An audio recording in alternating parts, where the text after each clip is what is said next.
Welcome to The Lock Shop with Nielson and Hustler, powered by Coolbet Canada.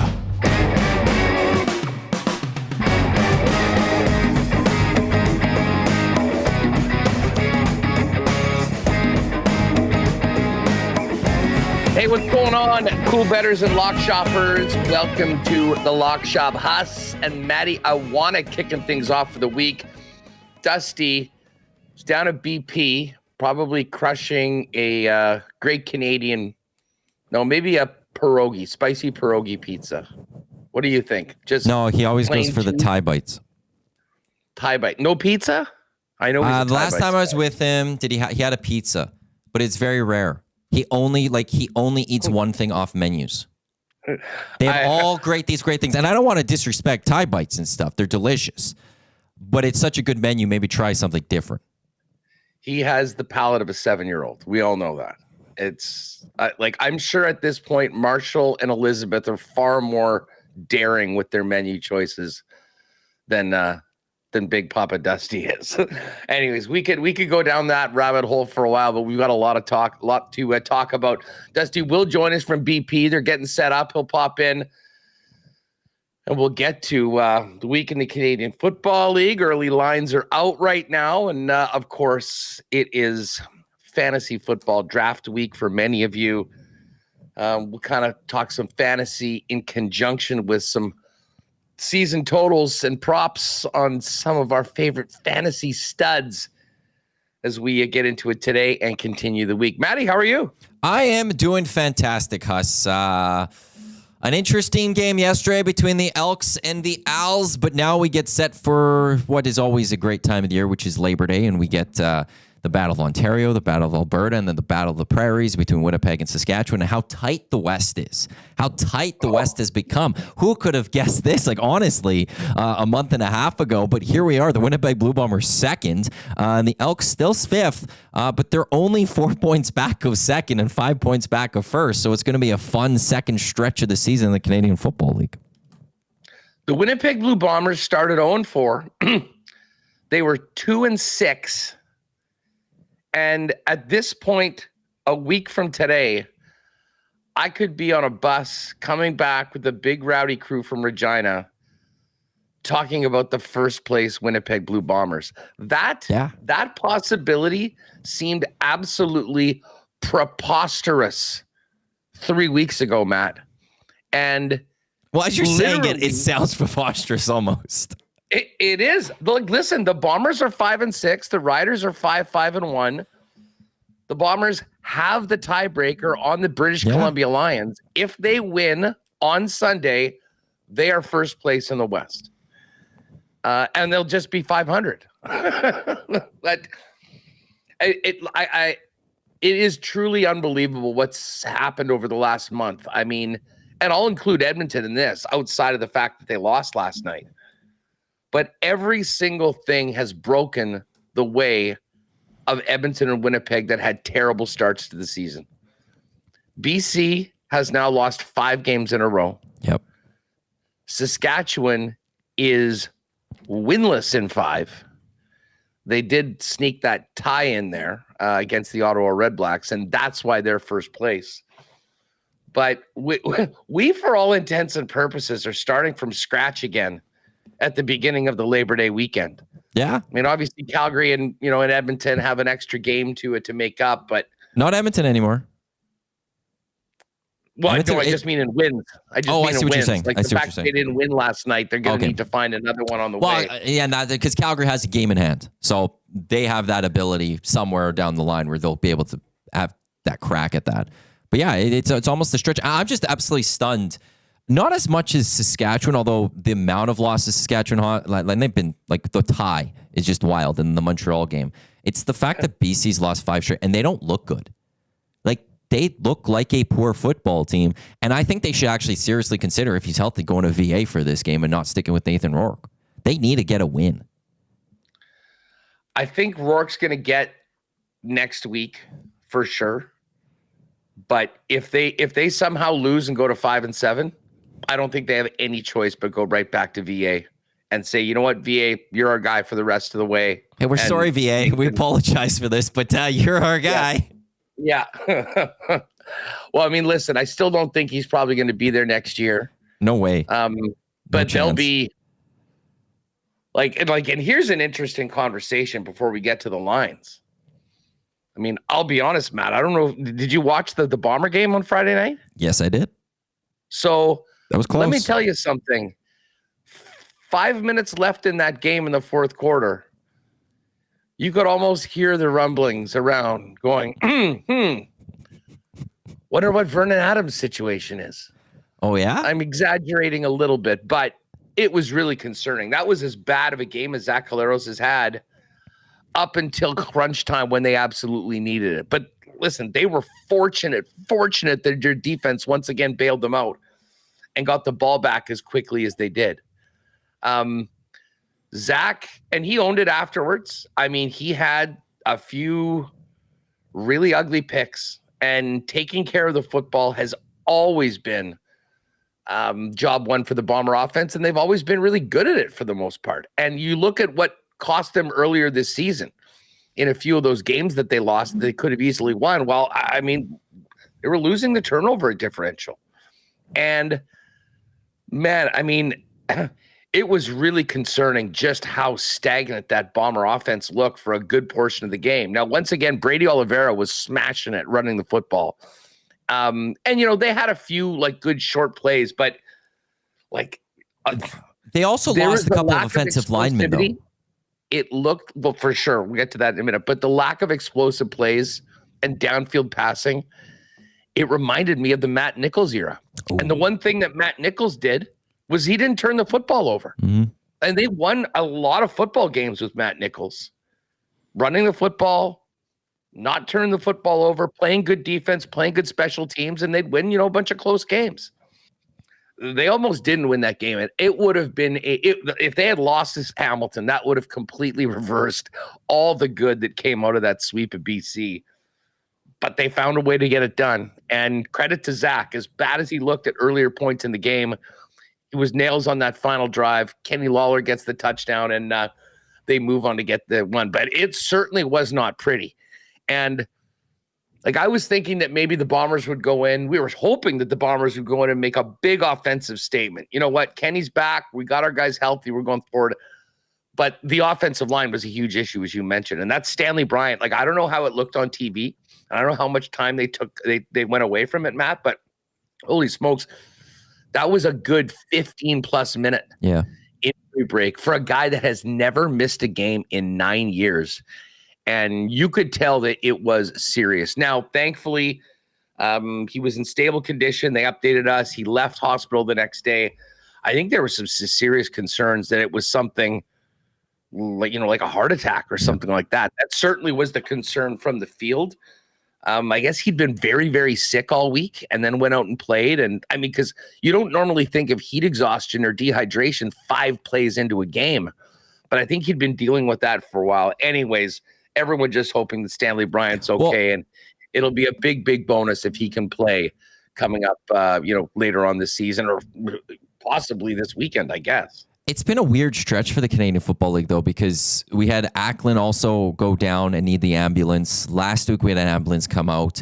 There's been some, the CFL's in this weird stretch where a lot of players with some scary moments and wondering what's happening. And I can't recall seeing this many ambulances come on the field in such a short stretch, let alone even just in a season. The amount of times, and then now it's at 3 over the last 2 weekends. It's been absolutely wild. And I'm really hoping that we're past that because, thankfully everyone seems to be okay. It seems Ackland is, with the Ottawa Red Blacks, they posted that he had full movement and he was doing well. You hope for Stanley Bryant. I hope everyone just is going to be okay. But this is just a really weird, awkward stretch for the Canadian Football League with the amount of times we've seen some pretty significant injuries in some big games.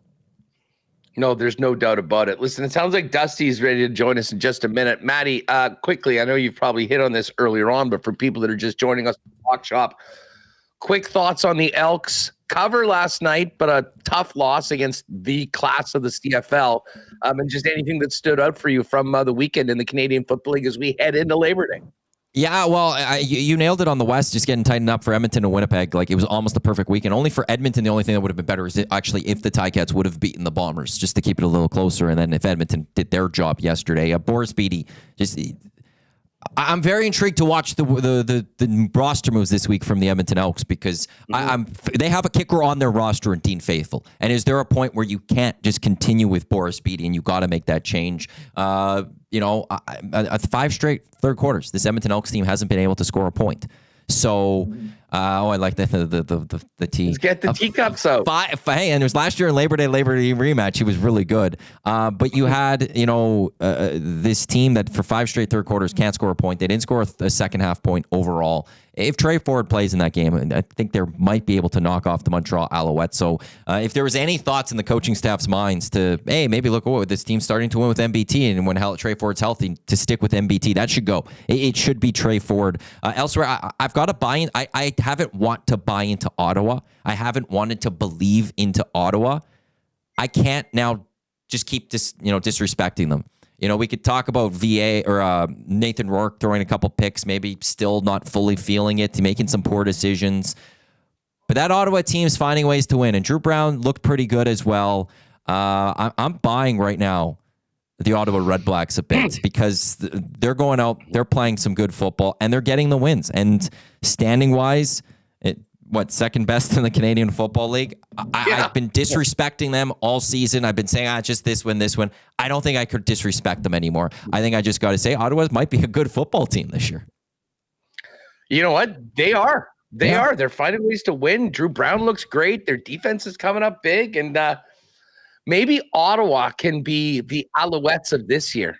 Because the Alouettes are the Argos of last year. It's pretty cool, pretty clear that they're going to be running away with this division. Well, Matty, great stuff. Thanks for jumping in early. It's always great talking with you, Hus. Like we've got Dusty, and I'll look forward to you. I mean, we got Thursday. We got CFL picks coming up in the lock shop.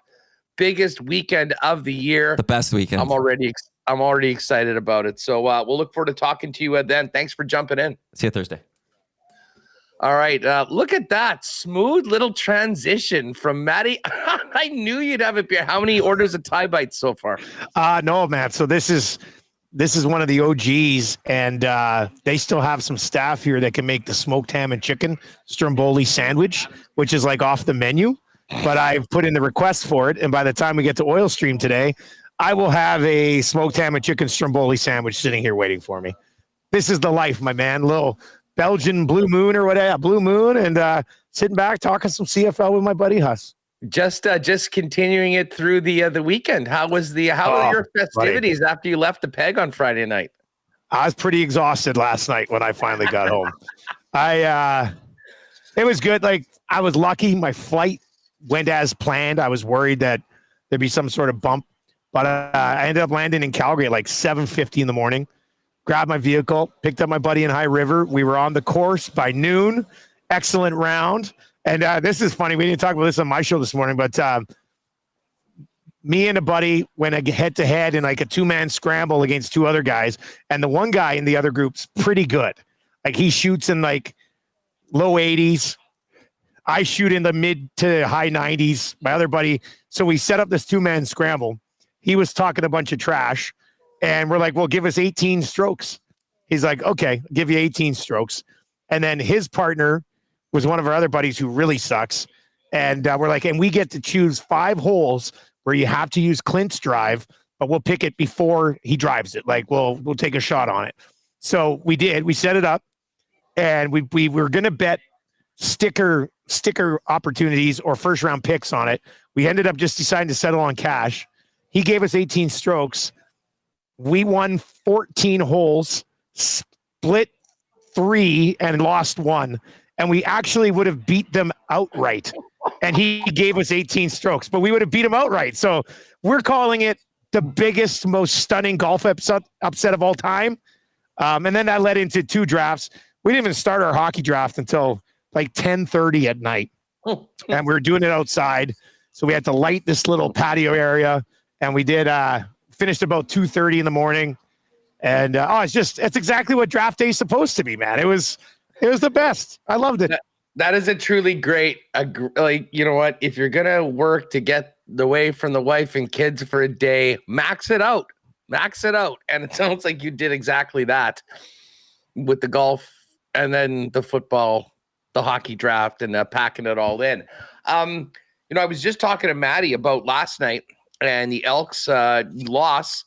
Nice cover, though, for us. Yes. +7, +6.5, whatever you wanted. I thought they played pretty well. I had a Cody Fajardo under 299.5, and I was actually stunned when I looked afterwards. I'm like, he went for 334 yards. He kind of quietly sometimes puts up massive numbers. Well, had a huge second quarter or the third quarter. What were the stats? Like 258 yards to -2 in the third quarter. It was ridiculous. But the Elks, so they've played the Alouettes tough twice now. They lost to them by 3 here. They lost to him by 4 out there. Boris Beatty misses that field goal. Then that forces them to have to try to go down and score the touchdown as opposed to just another field goal to win it. So, I mean, I think you make a legitimate case here that the Alouettes have gotten a little bit lucky due to other teams' inability to kick the ball properly the last 2 weeks, right? Look what happened with the Riders. The Riders outplayed the Alouettes. Yeah. I'm not necessarily saying Edmonton outplayed the Alouettes. They did in the first half. They were the better team in the first half. Totally got outplayed by them in the third quarter, and then the fourth quarter was kind of a little bit of a saw-off. So, would have been a lot to gain there for Edmonton. I don't think they really lose much in that scenario. And now they get Calgary for 2, and then Winnipeg for 2. So they're very much in the thick of it. And I would assume if Trey Ford's good to go, you get him on a Labor Day Monday game against the Calgary Stampeders. So, not the end of the world for Edmonton, but I mean, if you could have won that game, you're kind of in a really good spot. And unfortunately couldn't do it. And Montreal finds a way, man. Simple as that. I had said earlier this week, I think with you or maybe with Matty, it made sense to go with MBT in this game. I think Montreal's defense would be, a real challenge for Trey Ford. It's a real challenge for anybody. And actually, I thought MBT actually looked real good, especially in that first half. Yeah. But you give Trey Ford the extra week, and then you bring him in for the first of these Calgary games. And, well, I really like Edmonton's chances. Now, have you looked at the lines yet? I looked at the first one because Ottawa, BC was posted this morning. I saw that the Lions were 3-point home favorites, having lost 5 in a row, going up against a pretty good 3-point. Okay. team. I was going to say guess the lines. That's exactly what I thought BC would be. So that one I've seen, but I haven't seen. Now, one of them's not posted yet, right? Then as I said, I don't have it up yet, but let's do these games and discuss them, and then whether they're up or now or up later on, we will find it. And listen, while we get to the Winnipeg Saskatchewan game, you called that one. First of all, what a freaking night in Winnipeg on Friday, man. Fred Penner, how did it look? Fred Penner, that's right. Fred Penner's he's like the new Reclaws. He's in every CFL except game. better. He's in every CFL game. You know what? They should have Fred Penner redo "Long Live the Night" and just use that as a song on the acoustic. He was great. He brought the house down. But you're right. It looked like a phenomenal night in the crowd. I know it wasn't like, oh my God, the Bombers are going to run away with it. Let's all have a good party. But fantastic finish. I said during the broadcast, Hus, and you might have a bit of a better read than me on this, but I should have a pretty good one myself. But prior to the game-winning drive, that might have been the most off that I've ever seen Collaros play as a Bomber. He was, at one point, he was below 50% passing, 3 interceptions, and it was just what's going on? And then you get the ball late, and I go, wow, totally has a chance here to just go redeem himself and pick up the dub. And then after the game, obviously, on our when he chatted with John Liu, he's like, I got to be better. It's on me. He was very short with his answers. I could tell he was pissed with the way he played, but that was stunning to see him play the way that he did. And now, what's really crazy, and I mentioned this on the broadcast too, he's got as many interceptions as Bo Levi does. And Bo Levi's got more touchdowns and more yards. It's wild. It's crazy. Yeah, listen, the touchdown pass numbers is skewed a little bit. There's been a bunch that kind of went down at the one that then, Strevler ended up pushing in or whatever. but it's the picks. It's the picks and overall offensive production that just haven't been there. And dude, 5 minutes left in the game, you could hear people going, I wonder if we can get Vernon Adams. Like literally. Yeah. I mean, it was. There were boos. There were boos for Zach Collaros' offense. The prospect of, I know Eric was giving me a hard time via text on that as well. And I said, listen, there's a very high standard here in Winnipeg, something that, you wouldn't understand if your team lost the last 7 games of the season in back-to-back years. But that's the way that it is. Already getting the Bomber Rider stuff going heading into this weekend. Oh, so good. But listen, people were incredibly frustrated. I mean, it was 16-3 at halftime. Your defense is playing great. I mean, that game should have basically been over. And to have to bail yourselves out in the final minute with the drive the way they did. Listen, the fact that they came through the way they did was huge. And that's going to be something I think that they can really lean on. But let's face it, they dodged a bullet in that game. And it should not have been that close. And I don't think there's any other way to sugarcoat it or say it. Zach Collaros, and he'll be the first one to admit, has to be a heck of a lot better than he was. And if this team wants to put up more than 9 points like they did the last time they went to Saskatchewan this season, he and the offense are going to be a lot more clicking. So what do you think? I mean, it's Winnipeg at Saskatchewan, Sunday, 6 o'clock game here in the Peg, 5 o'clock kickoff in Regina. I guess you're not doing that game, right? You're doing the I'm not, no. Game. Yeah, I usually do it. I'd love to do it. But I'm on that Touchdown Pacific game, which has a lot of intrigue now after this other game that just happened. Like it's going to be cool. They're setting up all the temporary seats at like a baseball stadium, and it'll be a very special event for Victoria.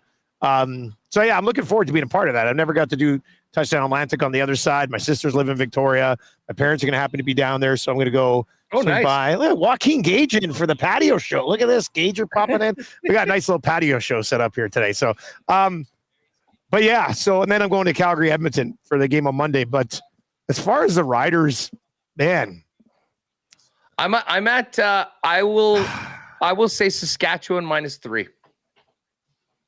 Okay, I was gonna say Saskatchewan, but I was gonna say inside 3, like 2-ish, 2.5. I think they get the full 3 points for the home field advantage, especially this weekend, like more than any other weekend. Fair point. And listen, I mean Saskatchewan, I don't know how they've lost the last 2 weeks, but they have. Like they've found ways to lose, and it's so funny. I mean, just with how this entire West has been flipped over, as BC and Saskatchewan and Calgary have just allowed the Bombers and Elks to get back in. If you can believe it, Dusty, a week from today, if the Bombers find a way to win that football game, we'll be rolling back from Regina with the Blue Bombers in first place in the West. Yeah, for the Banjo Bowl. As I said to Matt, would have been preposterous a few weeks ago. And it almost seems preposterous considering they're starting the way that they played for most of the game offensively on the weekend. But you sometimes do need other areas of your team to bail yourselves out, and you need your big players to overcome and step up when you need the most, and they did exactly that. So, but I do think that Saskatchewan will get the 3. And I could even see it be 3.5 or so. I mean, on an even field right now, on a neutral field, I do wonder if they wouldn't give the Riders a slight nod. Although this team hasn't won in over a month. Well, that's what I was going to say. Are the Riders 1-4-1 in their last 6? I think that's what it is. I think 0-4-1, aren't they? 0-4-1 in their last 5, 1-4-1 in their last 6. Okay, so like that's why I thought it would be inside 3, but we'll look it up in a second. So we'll see. Edmonton, Calgary. What do we got for here? First up, Toronto, Hamilton. Oh yeah, that would be the earlier game. Okay. Toronto, Hamilton is the early game. Argo's at 6-4 after the walk-off Rouge against against the Riders. And Hamilton is at 2-9. Hamilton is at home. This is a very special. I mean, this game itself is much like it is in Regina and the Banjo Bowl here. This is the biggest game of the year. I thought the Ticats showed a little more last week. The Bomber defense had been shutting everybody out. Yeah, that's true. I mean, the fact that they got it together, they did move the football a little bit. Listen, they broke when it mattered the most. But I'm not thinking that this is going to be a line that you would think normally with a 2-9 team playing a 6. I think it's probably Toronto around a field goal. I don't think I was going to say more. Yeah. I was thinking like 4.5 sort of thing. But I don't think we're going to get like the Argos laying a touchdown. No, they're not. I'd be pretty surprised if we refresh that page and it's 7. Yeah, maybe somewhere between 3. What's going to be somewhere between 3 and 4.5. I'd be stunned if it's not, because you're right. I mean, maybe it was just one of those things, but the Ticats went into that last game with 4 interceptions on the year and came away with 3. So, and I don't know, I don't want to sit here and just praise Chris Jones all of a sudden, but maybe he made them a little bit more aggressive and they managed to go create some turnovers. Well, so Chris Jones historically has given the Bombers and Zach Collaros and Collaros nightmares. Yeah. So listen, credit to Jones for making an impact right off the bat. They just couldn't hold it down. I think Edmonton might be the favorite in this game. I do. I think so too. And I think they should. I mean, they've been the better team over the last month. It's not even close. So Calgary's perfect record at home is out. I'm going to go Edmonton -1. Yeah, I was going to say -2. So we're kind of both in the same ballpark on that one. Maybe. I mean, let's see what the number is. So all right. Bombers Riders number is not up yet, right? Is that the one that we're waiting for? I don't know. It might be up now. We'll see. Let's take a peek. Give me the news. Give me the news. Here we are going to our friends at Coolbet.com. Here are the lines as we speak right now. BC -3.5. So that's even moved half a point. Yep. The Argos, and I'm not sure if this opened at a different number, but is now 5. So just a half point more than the 4.5. Okay. But get this. The Elks +2.5, +115 on the money line. Holy smokes. I think if you like Edmonton, now's the time to get it in. I think this goes off as a pick'em. That doesn't move to 3. There's 0 chance. So if you want the Elks, man, right now, the other way, grab them. You know what? I think you're probably right. I would bet by kickoff, that's a pick'em. Yeah. Like, I think we will see. That's probably what's going to happen. I wouldn't even be surprised if tomorrow we're talking about it being like -1 or something like that. It's like we've seen a few lines come out that have moved quite a bit. I would imagine that we'll get some confirmation that Trey Ford is going to be leading the ones out in practice this week. So yeah, minus like the 2.5, as they say, to me, that game is a pick 'em, and I do like Edmonton in it. Like, I kind of think Trey Ford comes back in and, has a big game on the road, comes back. I expect Edmonton to actually sweep this. I think Edmonton is going to be right in there in the playoff race, just like the Bombers are. And listen, BC, like, what do you make of BC right now? They have lost 5 games in a row, Dusty. I don't know. And we've seen teams like the Montreal Alouettes last year, not great in the first half of the year. World beaters second half of the year, win a Grey Cup, pick right up where they left off. They've won 17 last 18 games. I'm not sure, since I started doing games, at least, which is 4 years now. Well, I'm not sure. I'm pretty certain this is the case. I don't know if I've ever seen a team start so well and had me believe that they looked like an absolute juggernaut and then completely fall apart. And it's not the VA injury. They'd already started to struggle before the Vernon Adams injury, like offensively even. And offensively, like in week 5 or week 6? Week 5, I guess. Maybe week 6, he was on pace for like 6,000 yards. And we're sitting there going, this Lions offense can't be stopped. Their defense at the time still wasn't very good. It's awful now. But I don't know how you can go from looking so good to completely falling off the map, man. I don't know how you turn around. You see Farhan's like 10-minute rant. Oh yeah. On Twitter. That was the Farhan Lalji emergency press conference. Yeah, basically it was his State of the Union. Like, I love. So, but I don't have the answers for the BC Lions. We'll see what happens when they get out to Victoria and play Ottawa again. But if Ottawa hangs back-to-back losses on the BC Lions, and nothing against Ottawa, but if anybody was to hang back-to-back wins on the Lions right now, I mean, it's just, I don't understand. I don't know what's going on there. They've got offensively, they've got all the talent you could possibly ask for, and even that has looked stagnant. And then defensively, they've got some veteran guys there. They're moving some people around with Haladic being banged up. It's very, very there to be attacked by anybody they play.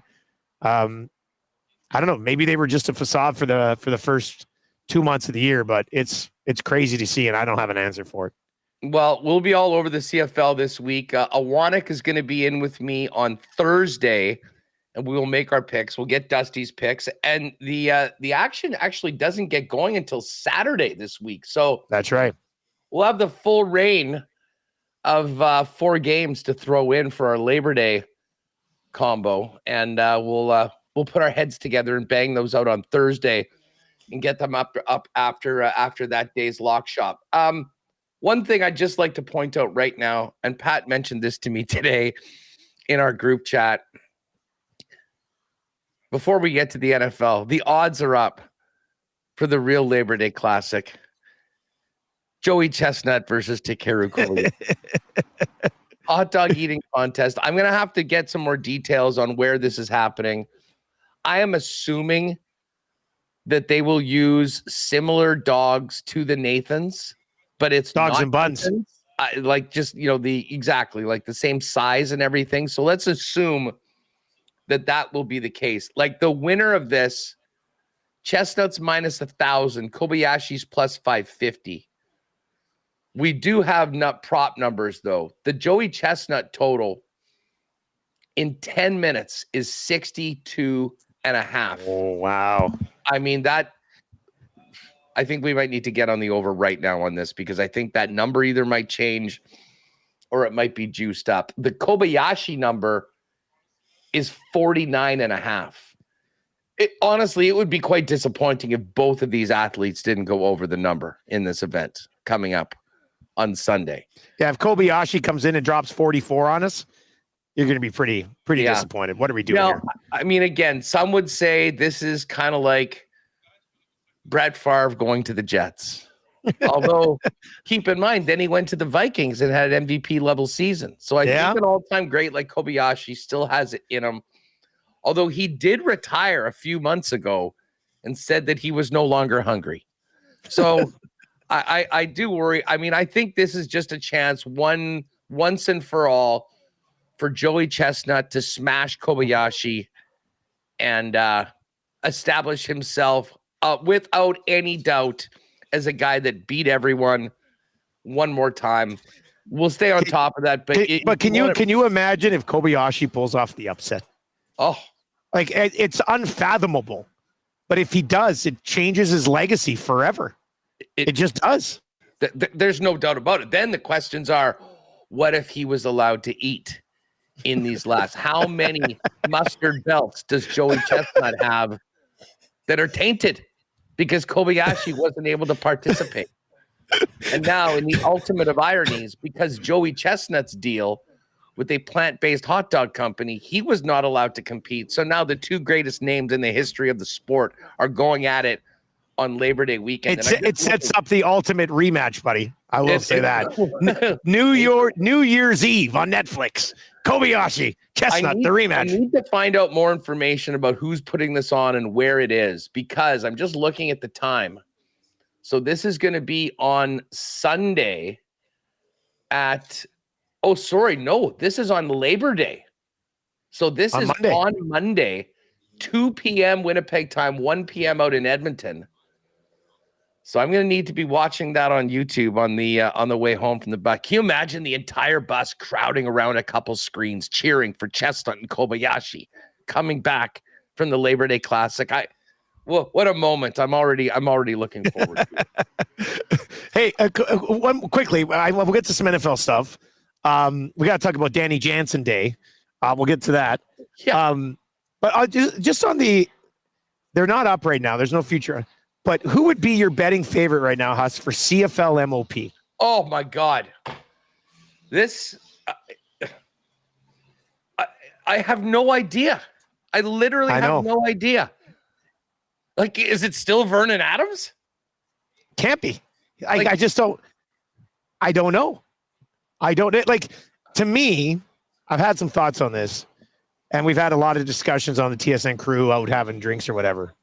And I mean, if Cody stays healthy the rest of the year and the Alouettes continue to roll, I think you could probably look at him. I think Roland Milligan is an absolute stud.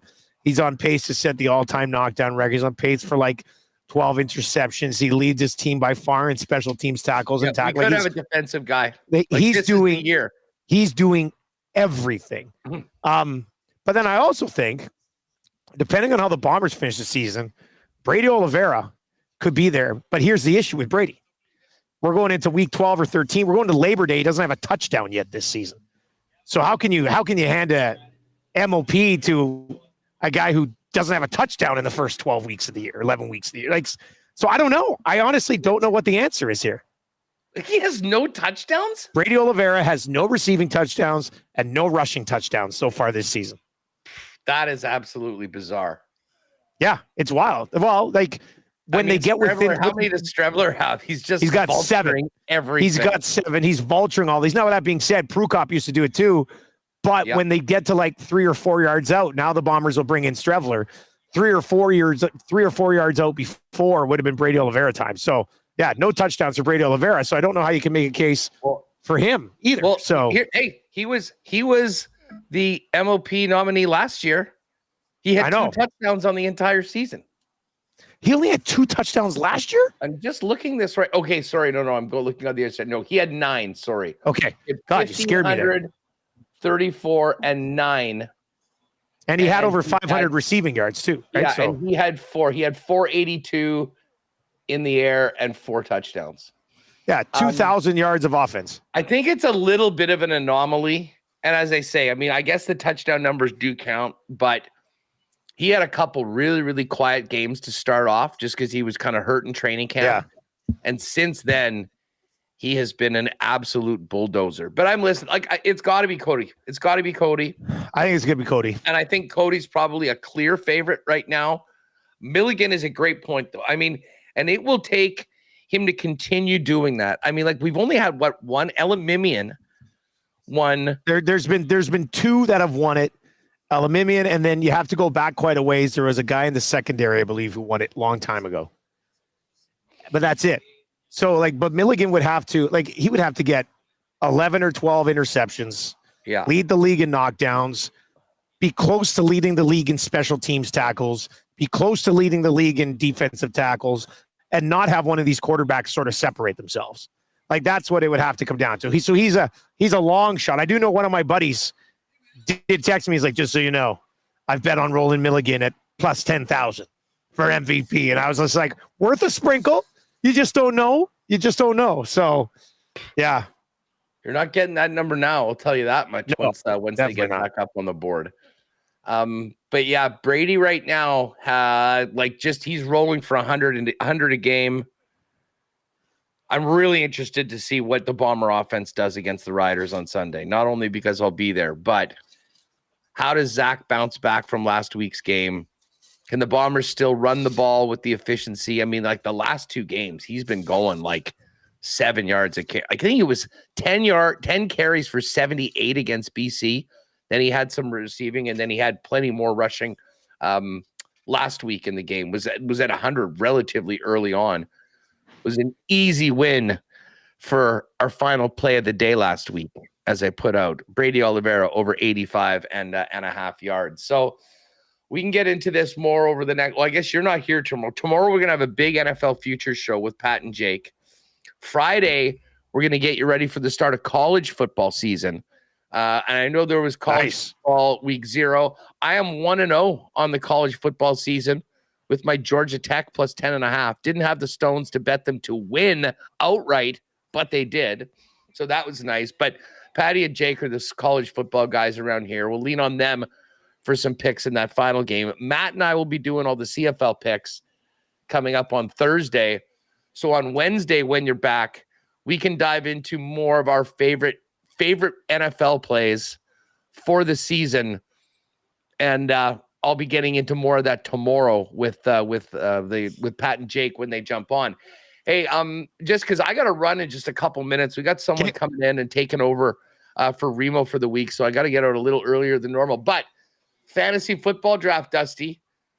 Is it redraft? Is it keeper? I mean, mine was this was a keeper league. I don't pull the trigger on deals too early, kids. That's what I'll lay out, because I had a nice start to the season last year, and I decided to move early. I went out and got Mark Andrews and T. Higgins and a running back in a deal in which I moved my first round pick. But you know who else I threw in that deal in like 2-3 weeks of the season?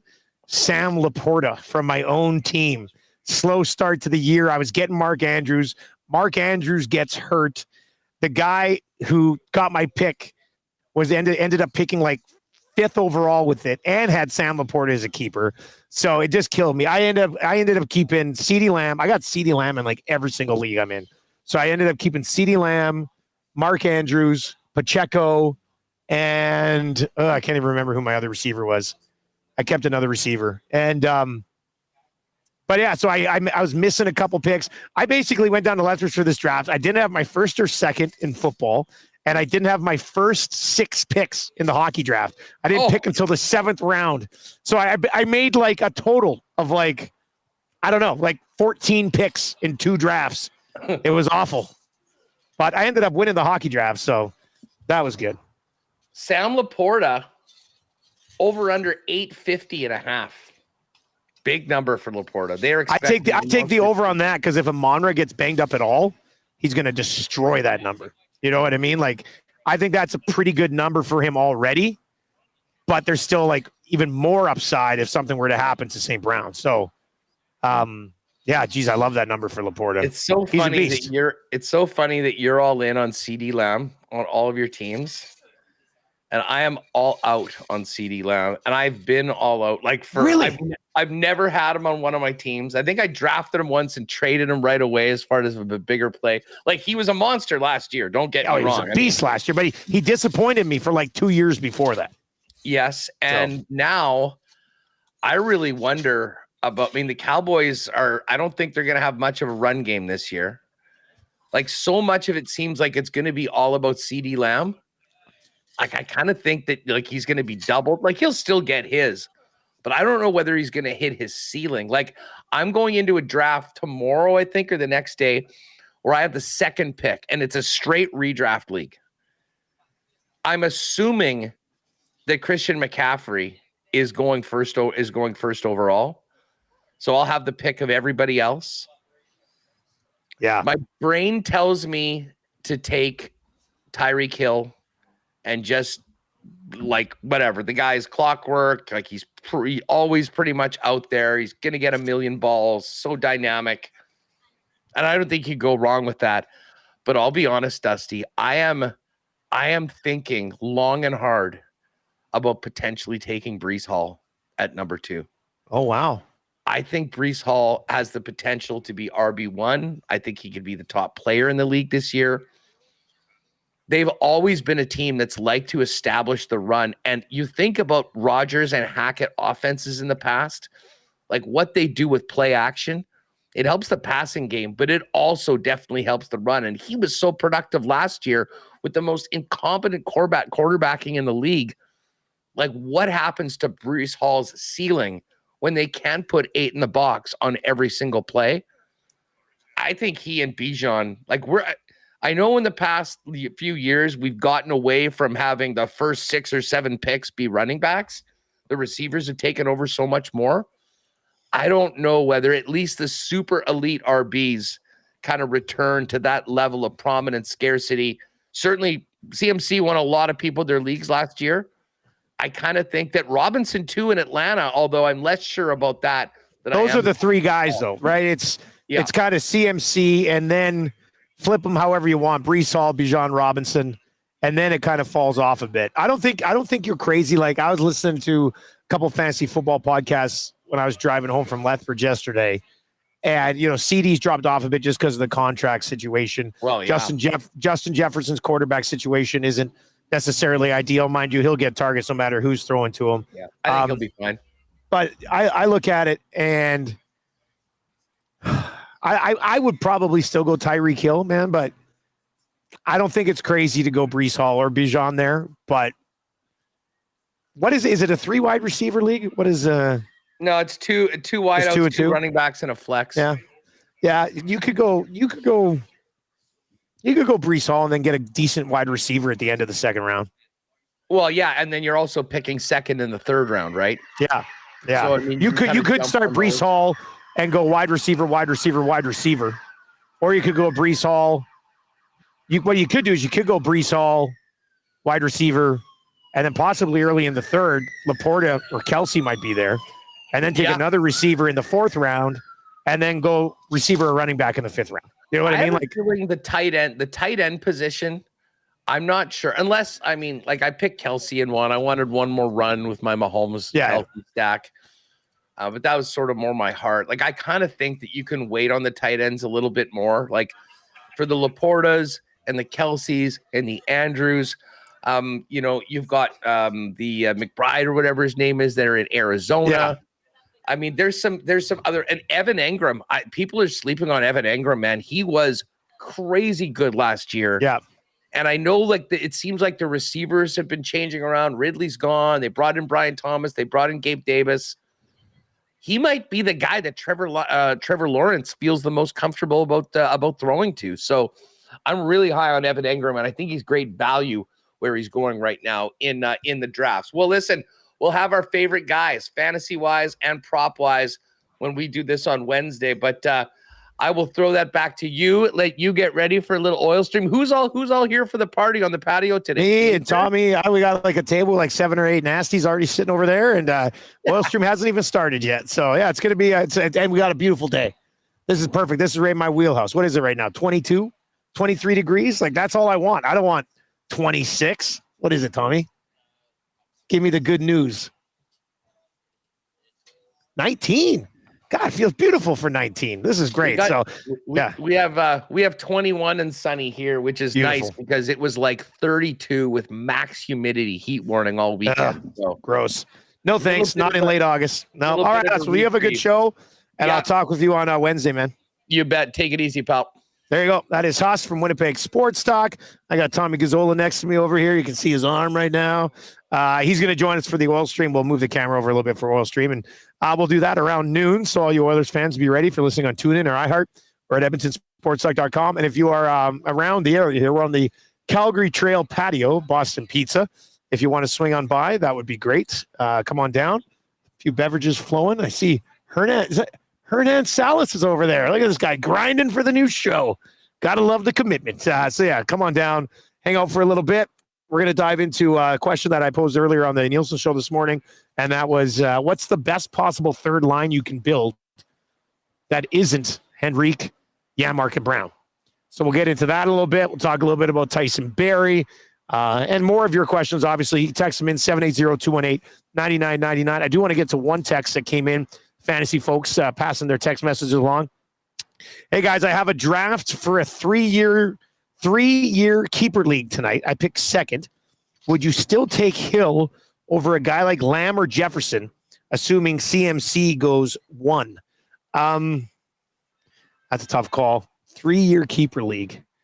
Can Tyreek Hill be as productive for the next 3 years as those other two guys? 3-year keeper league's an interesting one because it's not a full-blown dynasty league, so you're not looking at those types of guys. But it's still 3 years. And you're going to get some good years at a Breece Hall and Bijan Robinson in that 2 spot if you want to go running back route. Like running backs, whether they usually give you 3-4 good years, you could get all of those years from these guys. I'd probably still lean CeeDee Lamb, especially for a 3-year thing, because who cares if he misses a week or two because of this contract? His quarterback situation is much better. Jefferson should improve next year, but we still don't know what McCarthy's going to be. So I'd probably still lean Lamb. But look, as I said to Hus too, you cannot go wrong with Tyreek Hill. He's going to give you at least two more great years. I don't think you can go wrong with that. So I'd probably, I'm a little hesitant on it, but I don't think it's the worst idea in the world. I think you'd probably be okay there. El Presidente, we are at Calgary Trail, 4804 Calgary Trail, right across from, what is this, Superstore? Yeah, right across from the Superstar, if you're coming down Calgary Trail, heading south. Swing on by, beautiful day on the patio, good group of people already here, and delicious beverages and delicious food for us at this, at our first ever patio oil stream. I think I could get used to this in the summer. This is real nice. So we'll get into that as we continue to work our way through the day here on Edmonton Sports Talk. Lots of Oilers talk coming up. Tommy Gazzola back in the saddle, was on the hangout obviously this morning, but on the oil stream with us today. So we will get into that. If you're listening on TuneIn or iHeart or at EdmontonSportsTalk.com, small dose of Whale and the Wolf, and then the oil stream will get fired up, taking you through until noon. We are 1 week away from passing it on over to EST Afternoons with Hernan Salas and Joaquin Gage. And then Reed Wilkins is already in the office grinding today. He was already in there today. They're doing practice shows. Think about that for a second. Incredible commitment. All right, Zaticum, let's get out, buddy. We will come back and we'll get into the oil stream in less than 5 minutes. Do not go anywhere. That'll do it for the Lock Shop. I will have the Coolbet Lock Shop play of the day on the Coolbet socials a little bit later on today, so make sure you keep watching for that.